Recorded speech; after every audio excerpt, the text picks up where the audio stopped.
Até que entrei no santuário de Deus, então entendi o seu fim.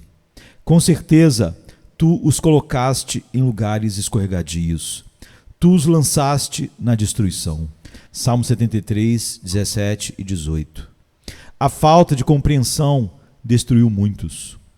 O poço escuro da ignorância engalfou seus milhares. Onde a falta de compreensão não foi suficiente para matar, foi capaz de ferir gravemente. A falta de compreensão da verdade doutrinária, tratamento providencial ou experiência interior muitas vezes causou ao povo de Deus uma grande quantidade de perplexidade e tristeza, muitas das quais eles poderiam ter evitado se tivessem sido mais cuidadosos em considerar e compreender os caminhos do Senhor. Meus irmãos e irmãs, se nossos olhos estão turvos e nossos corações esquecidos quanto às coisas eternas, seremos muito contrariados e atormentados em mente, como Asaf ficou quando ele não entendeu o fim do pecador. Pois de fato é um grande mistério para a razão comum ver os ímpios prosperando e mimados, enquanto os justos são castigados e afligidos. Vamos, no entanto, receber uma compreensão clara a respeito da morte, julgamento e condenação do pecador orgulhoso. Então, imediatamente, nossas tristezas e suspeitas serão removidas e a petulância dará lugar à gratidão. Ver o boi desfilando pelas ruas cobertas de guirlandas, quem inveja a sua sorte quando se lembra do machado e do altar? A criança pode ver nada além das flores, mas o homem de compreensão, nenhum ornamento infantil pode esconder a miséria da vítima. O melhor lugar para ser instruído com sabedoria celestial é o santuário de Deus. Até que Asaf foi lá, ele estava em uma névoa, mas entrando em suas portas sagradas, ele estava no topo de uma montanha, e as nuvens flutuavam muito abaixo de seus pés. Você me pergunta o que poderia ter havido no antigo santuário que poderia ter esclarecido o salmista quanto ao fim dos ímpios. Pode ser, meus irmãos, que enquanto ele se sentava diante do Senhor em oração, seu espírito tinha tal comunhão com Deus invisível que ele olhou para as coisas invisíveis e viu, como em uma visão aberta, a condenação final dos que estão sem a graça de Deus. Ou pode ser que os cânticos sagrados da congregação de Israel predisseram a queda dos inimigos de Jeová e mexeram com a alma dele. Talvez, naquele dia sagrado, os sacerdotes liam nas escassas páginas das obras até então escritas alguma história antiga, como refrescou o salmista em suas épocas mais felizes. Pode ter sido que eles ensaiaram aos ouvidos do povo os anos após o dilúvio e a morte universal, que varreu um mundo de pecadores para suas prisões eternas com uma torrente de ira. Ou pode ser que tenham lido a respeito de Sodoma e Gomorra e da chuva de fogo que consumiu totalmente as cidades da planície. Não é impossível que o tema da meditação tenha levado o salmista devoto de volta às pragas do Egito e ao dia da vingança do Senhor, quando ele derrubou o orgulhoso faraó e suas hostes no meio do Mar Vermelho. O livro das guerras do Senhor está cheio de registros notáveis, todos revelando muito claramente que a mão direita do Senhor, mais cedo ou mais tarde, despedaçou todos os seus inimigos. Possivelmente, quando o salmista entrou no santuário de Deus, a lei foi lida aos seus ouvidos. Ele ouviu as bênçãos para a obediência, as maldições para a rebelião, e enquanto ele ouvia os estrondosos anátemas da lei, que não amaldiçoou em vão, pode ser que ele tivesse dito: agora entendo o fim deles. Certamente, a devida avaliação da lei de Deus e da justiça que mantém sua dignidade esclarecerá todos os temores relativos à fuga final dos ímpios.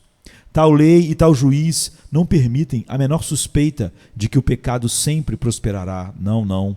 Além disso, amado, o salmista não poderia subir ao santuário sem testemunhar um sacrifício. E ao ver a faca erguida e cravada na garganta da vítima, soube que ele próprio fora preservado da destruição pelos sofrimentos de um substituto, representado por aquele cordeiro. Ele pode ter aprendido que os ímpios, não tendo tal sacrifício em que confiar, devem ser conduzidos como ovelhas ao matadouro, e como o novilho é abatido pelo machado, eles devem ser totalmente destruídos. por alguns desses meios, seja pela visão do sacrifício, ou por suas próprias meditações, ou pela palavra lida e a exposição dada por profetas ou sacerdotes no santuário, foi na própria casa de Deus que ele entendeu o fim dos ímpios. Eu espero, amado, se você não entender qualquer assunto espiritual, que você vá à casa do Senhor para inquirir em seu templo. A palavra de Deus é para nós como o Urim e o Tumim do sumo sacerdote. A oração pede conselho nas mãos do Senhor e muitas vezes os lábios do ministro são o oráculo de Deus para nossos corações.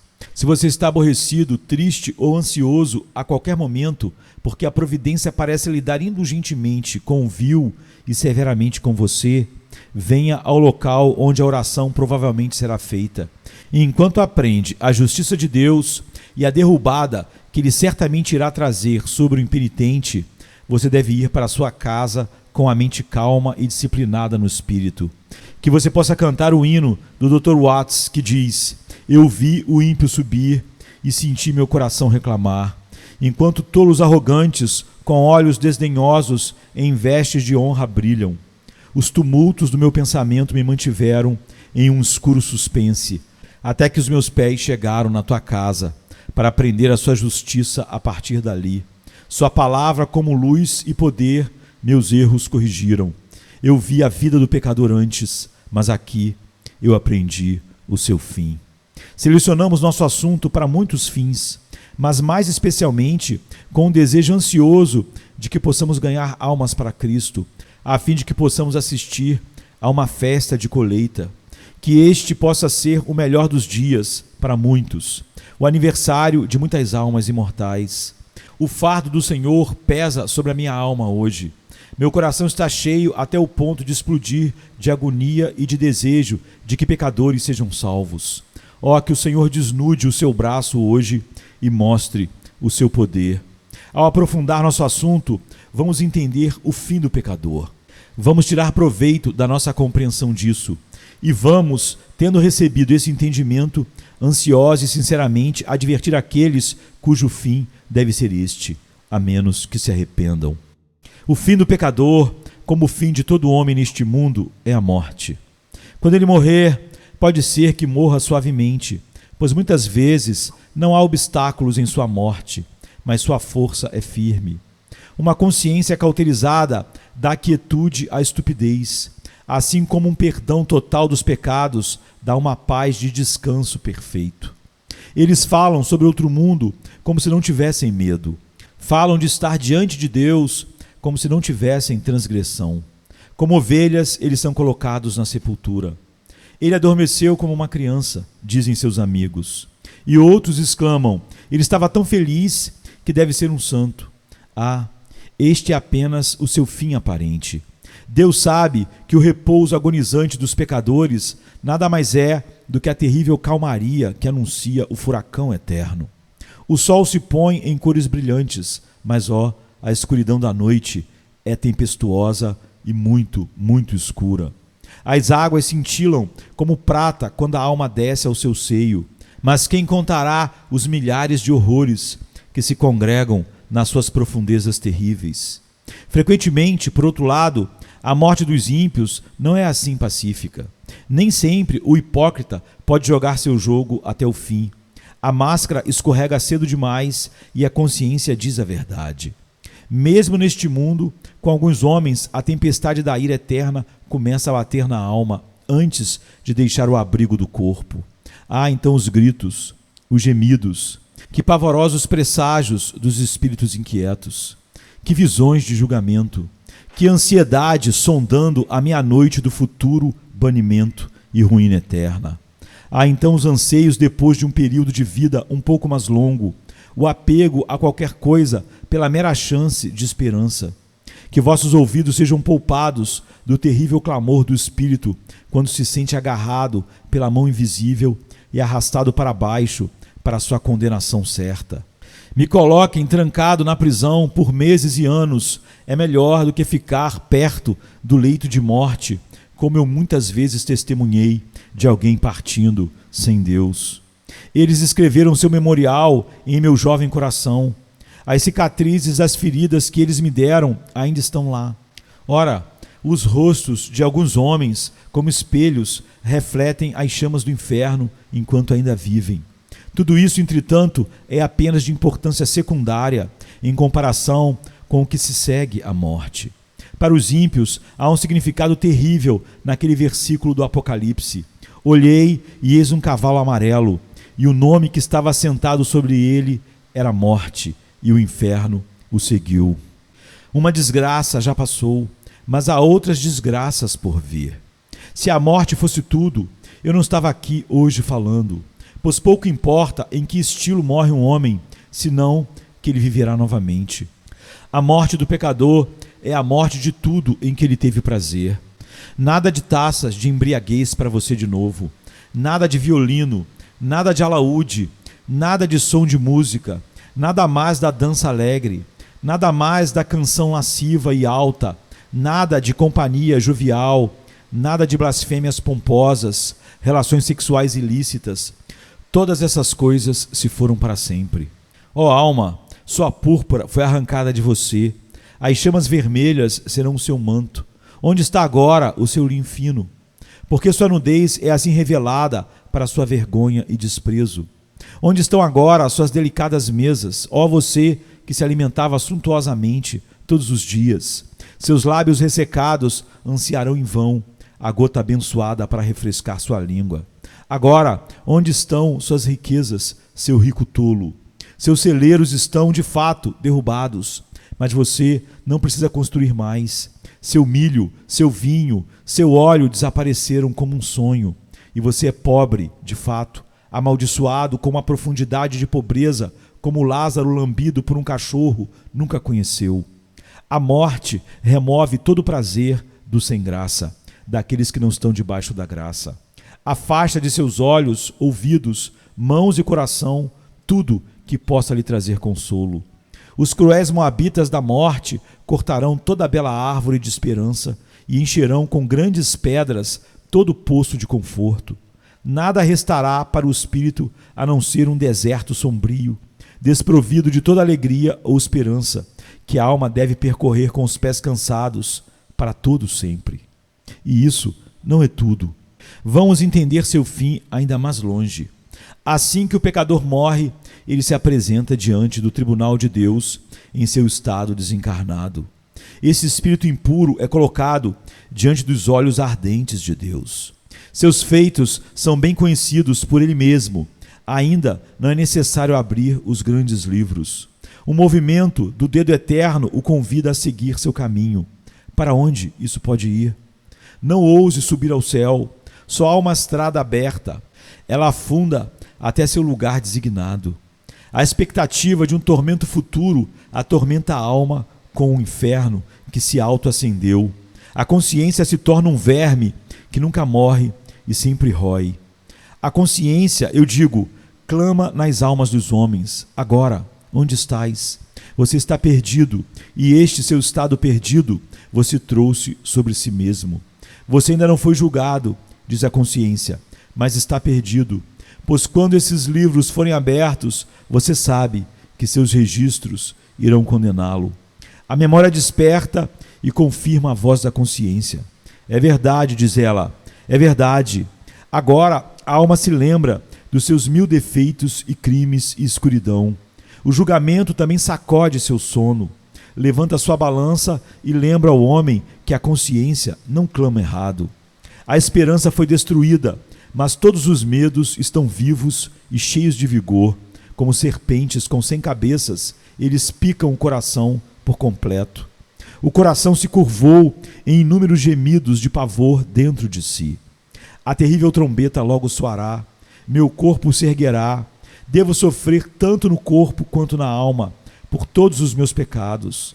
Não há esperança para mim, não há esperança para mim. Oxalá eu tivesse ouvido quando fui avisado. Ah, Deus, que eu não tivesse me voltado contra a repreensão fiel, que quando Jesus Cristo foi apresentado a mim no Evangelho, eu tivesse crido nele. Mas não, eu desprezei minha própria salvação. Escolhi os prazeres fugazes do tempo e por esse preço pobre ganhei a ruína eterna. Preferi afogar minha consciência do que permitir que ela me conduzisse à glória. Virei as costas para a verdade e agora estou aqui, esperando como um prisioneiro em uma cela condenado, até que venha o grande julgamento e eu me apresentarei perante o juiz. Prossigamos e consideremos seu fim. O dia dos dias, esse dia terrível chegou, o dia do grande juízo de Deus. A terrível trombeta, mais alta do que 1000 trovões, assusta a morte e o inferno. Seu som terrível sacode a terra e o céu. Cada tumba é destruída e esvaziada. Do abundante útero da terra, aquela fecunda mãe da humanidade, erguem-se multidões sobre multidões de corpos, como se fossem recém-nascidos. Eis que do Hades vêm os espíritos dos perdidos, e cada um deles entra no corpo no qual uma vez pecou, enquanto os justos se sentam em seus tronos de glória, seus corpos transformados, feitos como o corpo glorioso de Cristo Jesus, o Senhor do paraíso. A voz da trombeta torna-se excessivamente alta e longa. O mar entregou seus mortos. As línguas de fogo e as labaredas entregaram os seus mortos. Das mandíbulas do leão e do verme da corrupção, toda a carne mortal foi restaurada, átomo a átomo, ossos com ossos. Por decreto da onipotência, todos os corpos são remodelados. E agora o grande trono branco é decorado com a pompa dos anjos. Cada olho o contempla. Os grandes livros são abertos e todos os homens ouvem o farfalhar de suas folhas horríveis. Os dedos da mão que uma vez foram crucificados viram folhas após folhas, e nomes de homens são pronunciados, para a glória, para a destruição. Vinde a mim, benditos, apartai-vos de mim, malditos. Estes são os árbitros finais da glória ou da ruína. E agora? Onde está você, pecador? Pois chegou a sua vez. Seus pecados são lidos e publicados. A vergonha consome você, seu rosto orgulhoso agora se reveste de 1000 rubores. Você se cobriria, mas não pode. E acima de tudo, tem medo horrível da face dele, que hoje olha para você com olhos de piedade, mas não naquele dia. Naquele dia serão apenas olhares de cólera ardente. A face de Jesus, o rosto do Cordeiro, o Cordeiro moribundo, então agora entronizado, santo, cheio de glória em julgamento. Oh, como você ficará envergonhado de pensar que o desprezou, de pensar que, embora ele tenha morrido pelos pecadores, você o desprezou e zombou, caluniou seus seguidores e caluniou sua verdade. Quão lamentavelmente você desejará um véu de granito sobre você, para esconder seu rosto cheio de vergonha dele.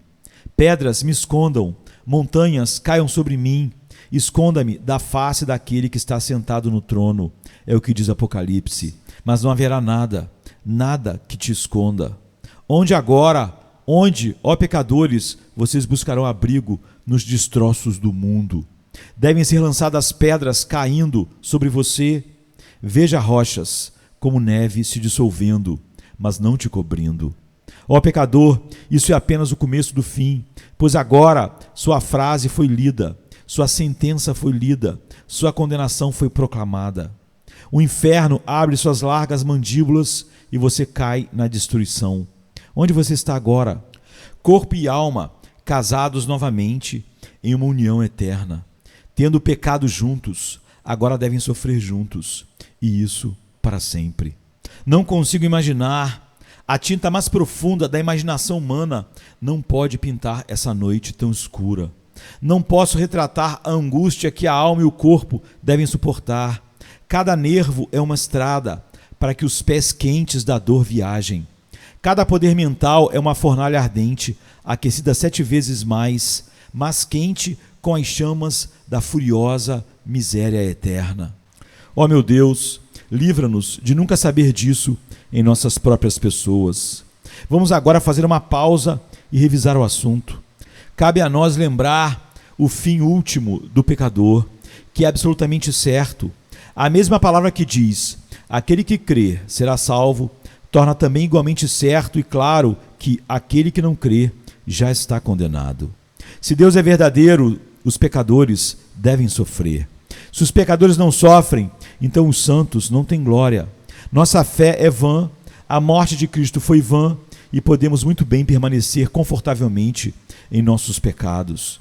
Pecador, seja qual for a filosofia que exija com seus silogismos, seja qual for o ceticismo que possa declarar com suas risadas e zombarias, é absolutamente certo que, morrendo como você está, a ira de Deus virá sobre você ao máximo. Se houvesse apenas uma milionésima parte da realidade de que nós poderíamos morrer ou não, ainda assim seria sábio voar para Cristo. Mas quando não há um talvez, ou um quem sabe, mas uma certeza absoluta de que aquele que rejeita a Cristo deve estar perdido para sempre e que a morte é inevitável, eu rogo a você, se você for um homem racional, cuide disso e coloque sua casa em ordem, pois Deus certamente destruirá, embora demore tanto tempo, todos aqueles que estão debaixo da sua eterna ira. Embora por 90 anos você evite as flechas do seu arco, sua flecha, no devido tempo determinado por Deus, irá encontrar você e atravessá-lo. E onde você estará então? E como é certo, lembremos-nos de que, para o pecador, muitas vezes é repentino. Na hora em que ele não pensa, o Filho do Homem vem a ele. Como a dor de uma mulher em trabalho de parto, como a tempestade alcança quem viaja, como a águia cai sobre a sua presa, tão repentinamente vem a morte, que nos encontra comprando e vendendo, nos casando e nos dando em casamento. Arrogante e cheio de devassidão, o homem ímpio diz: siga o seu caminho neste momento. Quando eu tiver uma ocasião mais conveniente, eu mandarei chamá-lo, como aquele homem poderoso falou com o apóstolo Paulo. Mas como a geada geralmente vem quando os botões estão inchando e abrindo, pronto para a primavera, e os corta de repente, com que frequência a geada da morte corta toda a felicidade esperançosa dos homens ímpios e murcha de uma vez por todas as coisas nas quais ele depositava a sua esperança. Você tem um seguro de vida? Você, homem, quem pode garantir que você respirará por mais uma hora? Deixe seu sangue congelar em suas veias. Deixe apenas sua respiração parar por um momento. E onde você estará? A teia de aranha é um cabo forte se comparado ao fio do qual depende a vida moral. Já dissemos 1000 vezes, até que o ditado se tornou tão banal que você sorri quando o repetimos. A vida é frágil, e ainda assim vocês vivem, ó homens, como se seus ossos fossem de bronze e sua carne fosse aço inflexível, e suas vidas como se fossem os anos do Deus eterno. Como rompe o sonho do adormecido, como voam as nuvens antes do vento, como derrete a espuma do rompedor, como morre o meteoro do céu. Tão repentinamente as alegrias do pecador passarão para sempre e se afastarão dele. E quem medirá a grandeza do seu espanto e horror? Lembrem-se, ó filhos dos homens, quão terrível é o fim dos ímpios. Você acha que é fácil para mim falar da morte e da nação, e certamente não é muito difícil para você ouvir, mas quando você e eu morrermos, então, cada palavra que proferimos terá um peso mais forte e um significado imenso do que esta hora maçante pode extrair dela. Imagine o pecador morrendo, amigos chorando ao seu redor, ele se joga de um lado para o outro na sua cama cansado. O homem forte está curvado. A última luta chegou. Os amigos observam o brilho dos olhos. Eles enxugam o suor úmido da sua testa. Por fim, eles dizem: ele se foi, ele se foi. Ó, meus irmãos e irmãs, que espanto deve se apossar do espírito não santificado neste momento. Se seu espírito pudesse falar, diria: é verdade que eu ouvi. Falei mal do ministro no último domingo do ano por tentar nos assustar. Como eu disse, mas ele não falou nem a metade da sinceridade que deveria ter dito e da realidade que agora eu vejo. Eu me pergunto por que ele não caiu de joelhos e me implorou para eu me arrepender. Mas mesmo se ele tivesse feito isso, eu teria rejeitado suas súplicas. Se eu soubesse de tudo isso verdadeiramente, se eu pudesse acreditar, se eu não fosse o tolo de duvidar da palavra de Deus e pensar que tudo isso era uma história para assustar crianças. Se eu soubesse de tudo isso, mas agora estou perdido para sempre. Eu ouço o lamento do espírito de total consternação quando exclama: sim, chegou, tudo o que me contaram, tudo aconteceu. Fixo é meu estado eterno. Nenhuma oferta de misericórdia agora, sem sangue borrifado agora. Nenhuma trombeta de prata do evangelho agora. Nenhum convite para o seio de um Salvador amoroso agora. Seus terrores me despedaçaram, e como uma folha levada pelo redemoinho, assim sou eu, não sei para onde. Mas isso eu sei, estou perdido, perdido, perdido além de toda esperança. Horrível é o fim do pecador. Eu estremeço enquanto assim brevemente falo sobre isso. Ó crente, preste atenção para que você entenda bem isso. Não deixe de lembrar que o horror do fim do pecador consistirá muito na reflexão de que ele perderá o céu. Isso é pouco? As harpas dos anjos, a companhia dos redimidos, o sorriso de Deus, a sociedade e união de Cristo. Isso é uma ninharia? Perder o melhor descanso dos santos? Aquela herança pela qual os mártires caminham em rios de sangue? Aquela porção que Jesus pensou valer a pena comprar com o seu próprio sangue? Eles perdem tudo isso e então ganham em troca as dores do inferno, que são mais desesperadoras do que a língua pode descrever. Considere um momento. Quem suporta o castigo de Deus? Que golpes ele deve desferir? Ele apenas estendeu o dedinho e cortou Raabe e feriu o dragão no Mar Vermelho. O que será quando golpe após golpe cair da sua mão pesada? Ó onipotência, onipotência, quão terríveis são os teus golpes. Pecador, veja e trema. O próprio Deus sai em batalha contra você. Ora, as flechas de um homem, quando cravam em sua consciência, são muito afiadas. Mas o que serão as flechas de Deus? Como elas vão derramar seu sangue e injetar veneno em suas veias? Mesmo agora, quando você sente um pouco de tontura e tem medo de morrer, e quando você ouve um sermão de exame do coração, isso o deixa melancólico. Mas o que será quando Deus vestido de trovão vier contra você e seu fogo consumir você como um restolho? Deus vai te punir, ó pecador. Que punição deve ser aquela que ele aflige com sua mão eterna? Eu tremo por você. Fuja, peço-lhe, para a cruz de Cristo, onde está preparado o único abrigo no qual o homem pode se esconder. Além disso, se lembre de que será um Deus sem misericórdia que irá despedaçar você. Ele é todo misericordioso para com você hoje, ó pecador. Nas palavras de cortejo desse evangelho, ele convida você a viver. Em seu nome, eu digo a você: venha a Cristo e viva. Mas se você não vai viver, se você for seu inimigo, se você correr na ponta da sua lança, então ele estará com você no dia em que a misericórdia reinar no céu e a justiça tiver seu tribunal solitário no inferno. Ó, se você fosse sábio e cresce em Jesus Cristo para a salvação da sua alma. Eu gostaria que você soubesse que você corre com seus próprios pés para a destruição, que você sofrerá universalmente, sem fim e para sempre. Agora, se nossa cabeça dói, ou se nosso coração está palpitando, ou um ombro está com dor, há outras partes do corpo que estão bem. Mas então, todas as faculdades do corpo e da mente sofrerão de uma só vez. Todas as cordas da natureza do homem vibrarão com a discórdia da desolação. Então o sofrimento será incessante. Aqui temos uma pausa em nossa dor. A febre tem seu momento de cessar e o acesso de agonia tem seus períodos de quietude. Mas lá, no inferno, o ranger de dentes será incessante. O verme que rói não conhecerá cessação ou descanso. Para sempre, um rio quente de miséria correrá. Então, o pior de tudo será sem fim. Quando 10.000 anos tiverem passado, você não estará mais perto do fim do que no início.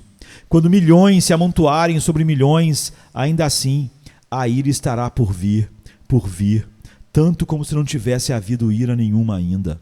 Ah, essas são coisas terríveis de se falar, e vocês que ouvem ou leem meus sermões sabem que sou falsamente acusado quando os homens dizem que me detêm frequentemente neste tema terrível. Mas sinto como se não houvesse esperança para alguns de vocês, a menos que troveje contra vocês. Sei que muitas vezes Deus quebra alguns corações com um sermão alarmante, que talvez nunca tivesse sido conquistado por um discurso convidativo e cortejador. Minha experiência mostra que o grande martelo de Deus quebra muitos corações, e alguns dos meus sermões mais terríveis foram ainda mais úteis do que aqueles em que levantei a cruz e supliquei eternamente aos homens. Ambos devem ser usados, às vezes o amor que atrai, outras vezes a vingança que impulsiona. Ó, meus ouvintes, não posso suportar a ideia de que vocês devem estar perdidos para sempre. Enquanto medito, tenho uma visão de alguns de vocês morrendo, saindo deste mundo, e vocês me amaldiçoarão por não ter pregado a verdade para vocês. Você vai me amaldiçoar enquanto desce para o abismo do inferno. Você vai me acusar, você não foi fiel como um pastor, você não avisou como deveria. Ministro, você não lutou comigo o suficiente. Não, com a ajuda de Deus, meu Senhor, por cuja graça divina fui chamado para a obra deste ministério, devo e quero ficar limpo do teu sangue. Você não deve fazer sua cama no inferno sem saber que lugar de descanso inquietante você escolheu, que lugar de tormento sem fim. Você deve ouvir o aviso. Devo tocar em seus ouvidos com minha voz e dizer: quem entre nós habitará com fogo eterno? Quem entre nós suportará as queimaduras eternas? Garanto-lhe, um amor verdadeiro fala com você em cada palavra áspera que eu digo hoje. É um amor verdadeiro que fala com você, um amor que se preocupa demais com você para elogiá-lo no estado em que você está. Um amor que deve lhe dizer essas coisas sem mitigá-las em nenhum grau, para que você não pereça por qualquer bajulação que saia dos meus lábios. Quem não crê será condenado. Quem não crê já está condenado. Volte, volte. Por que você deve morrer? Por que você rejeitará suas misericórdias, as misericórdias de Deus? Deus o ajude pelo seu Espírito a entender o fim dos ímpios e se agarrar a Cristo agora. Quando Asaf entendeu isso, nunca mais ele invejou nada sobre os ímpios. Ele nunca mais invejou a saúde deles, nem o dinheiro que eles tinham, nem a vida que eles estavam levando, porque ele viu o seu fim. E toda a perplexidade da sua mente se foi para sempre, e ele pôde desejar somente Deus neste mundo e se deleitar nele para sempre.